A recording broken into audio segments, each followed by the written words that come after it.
gente, mais uma quinta pedagógica. Hoje a gente vai conversar sobre início de carreira. Muitas inseguranças nesse período, então vim dividir aqui com vocês algumas coisas que eu passei e que, enfim, acho que pode ajudar. Então, bora pro vídeo.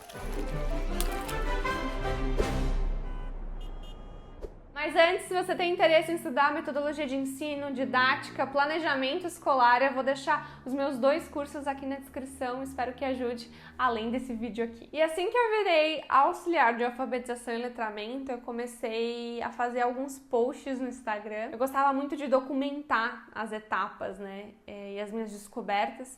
Então foi assim que depois eu fui pro YouTube, e aí, enfim, tem uma penca de vídeos de rotina docente. Mas eu lembro que eu tinha muito medo. E ao longo dos anos, assim, eu fui tentando driblar esse medo.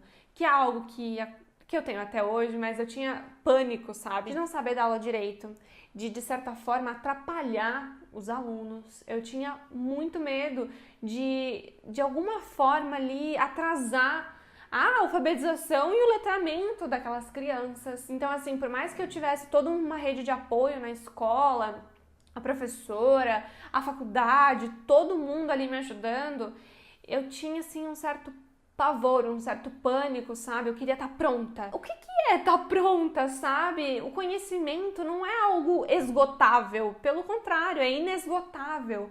Quanto mais eu ia estudando de metodologia, de didática, de planejamento escolar, eu via que mais eu ia precisar estudar. Porque não é uma receita de bolo pronta, não é um passo a passo que você segue e plim, dá certo. Com seres humanos não tem fórmula matemática, né? Não é algo tão científico ao ponto de ter uma fórmula para as coisas. Então, no decorrer do dia a dia, eu ia percebendo isso, eu ia captando aquilo, e foi ao longo do processo que as coisas foram mudando no meu coração.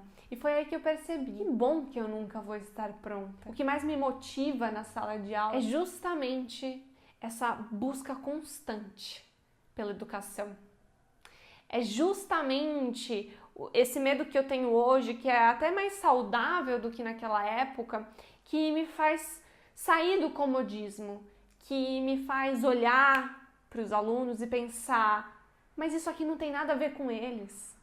É o medo que me faz olhar para a sala de aula e pensar, ok, eu estou fazendo tudo errado, eu preciso recomeçar isso aqui. Então, eu nunca estaria pronta na minha primeira experiência docente. Eu arrisco dizer, aliás, eu afirmo para vocês, eu ainda não estou pronta para ser professora. E essa é a primeira dica.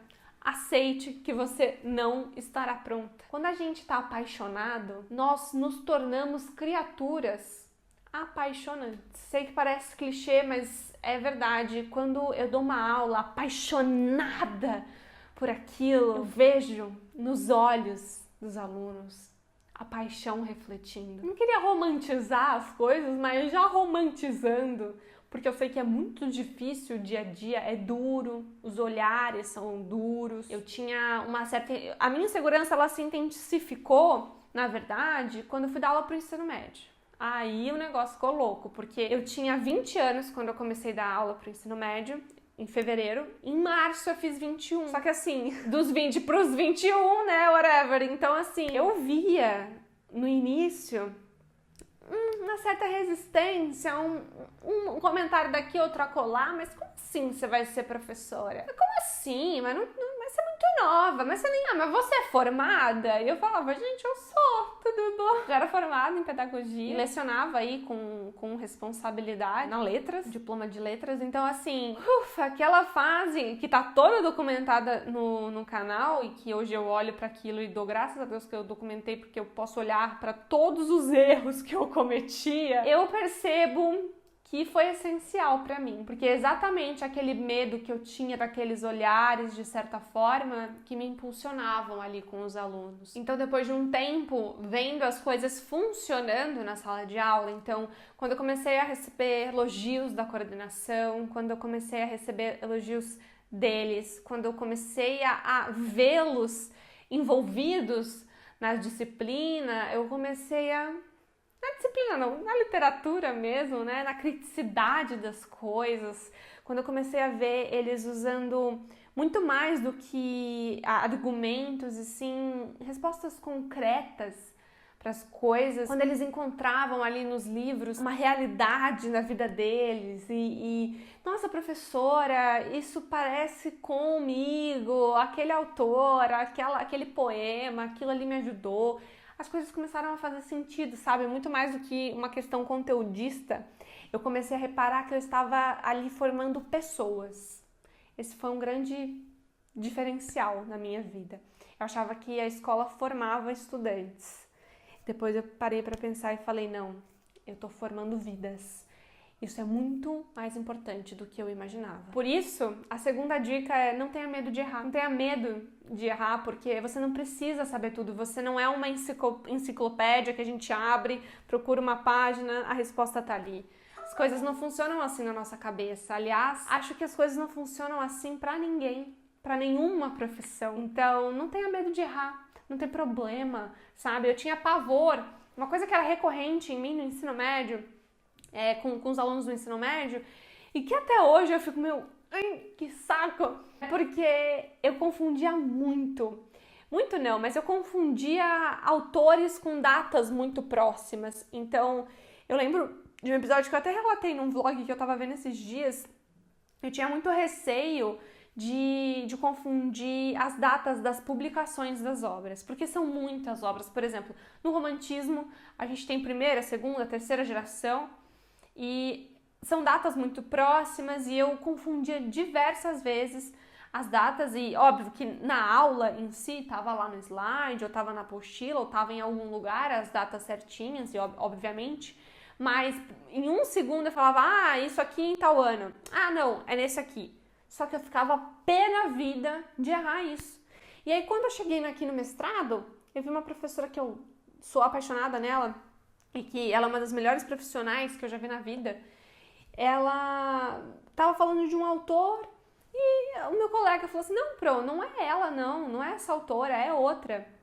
E eu falei, caraca, porque a resposta dela foi, hoje eu tô confundindo tudo, hein? E continuou a aula, assim.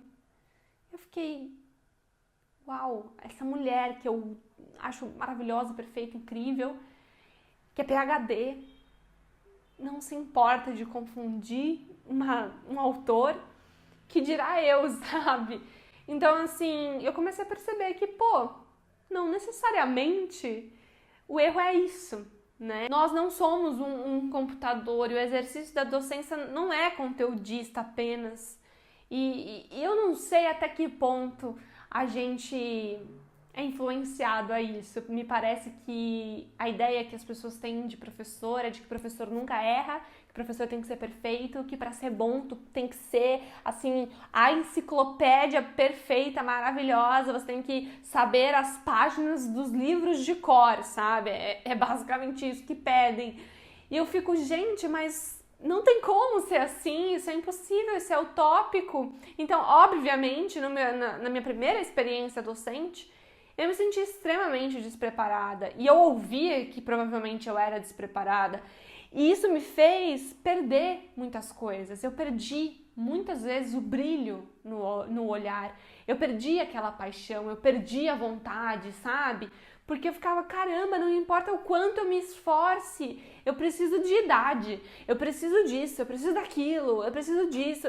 E as coisas não são assim. Não tem nada de errado em ser um professor no início da carreira, né? Assim como não tem nada de errado ser um professor no meio e no fim. As fases existem e tá tudo bem. É utópica essa ideia de que a gente tem que estar preparado no primeiro dia de aula com 10 anos de carreira, de experiência. Você não tem como, tá, gente? Não existe isso. Aquela coisa, né? Parece o esquema de pirâmide. Pra você dar aula, você precisa de experiência, mas pra ter experiência, você precisa dar aula. Então, como é que funciona isso? E a terceira dica é exatamente essa. Aproveite o início da sua carreira. Não faça como eu e se afogue em achismos, em milhares de coisas pra, de certa forma, compensar, né? Porque você tem que aproveitar as fases. Uma coisa que eu faço hoje em dia é os caderninhos de anotação. Eu sempre anoto como tá sendo as minhas aulas, o que eu tô aprendendo, o que eu tô fazendo. Depois eu pego assim, volto e falo, olha só, preciso melhorar isso aqui. Ó, isso aqui que eu fazia não estava legal. E tá tudo bem, porque na vida nós evoluímos, que dirá na nossa profissão, que a gente se dedica tanto. Eu posso afirmar para vocês que eu perdi muitas experiências legais e que eu perdi muitas fases dos alunos tentando ser perfeita, tentando ser a professora padrão de escola tradicional e que não rola, não existe aquilo, sabe? Então, as coisas elas precisam estar dentro de esferas reais. Já falei aqui que a gente não dá aula para carteiras. E é por isso que a dica do respire fundo é importante. Porque quando a gente respira fundo, a gente pensa, olha, aquilo ali não tá funcionando com aquela turma. Aquilo ali não tá funcionando com aquele meu aluno. Ou aquilo ali não vai funcionar porque eles são assim, assim, assim. E é aí que a gente coloca em prática a nossa teoria. Então, por último aqui, entre nós, seja apaixonado, seja feliz. Ninguém fala isso para professor, mas o professor também precisa ser feliz, porque quando a gente está feliz, a gente dá aula feliz. E tem tudo a ver o nosso humor, a nossa disposição com as nossas aulas. Não existe milagre, não existe receita de bolo pronto, não há problema nenhum em você estar no início da sua carreira. E aproveita essa fase, faz o que eu não fiz, aproveita essa fase, registra de alguma maneira, divide com a gente. E se você tiver alguma sugestão para vídeo aqui no canal, deixa aqui nos comentários que eu faço. Muito obrigada pela sua atenção, aproveita muito a docência, seja muito feliz nessa profissão. Eu acho que a gente precisa se preocupar mais em ser feliz dentro da educação, né? Então é isso. Obrigada pela atenção de vocês. Até a próxima, até quinta que vem.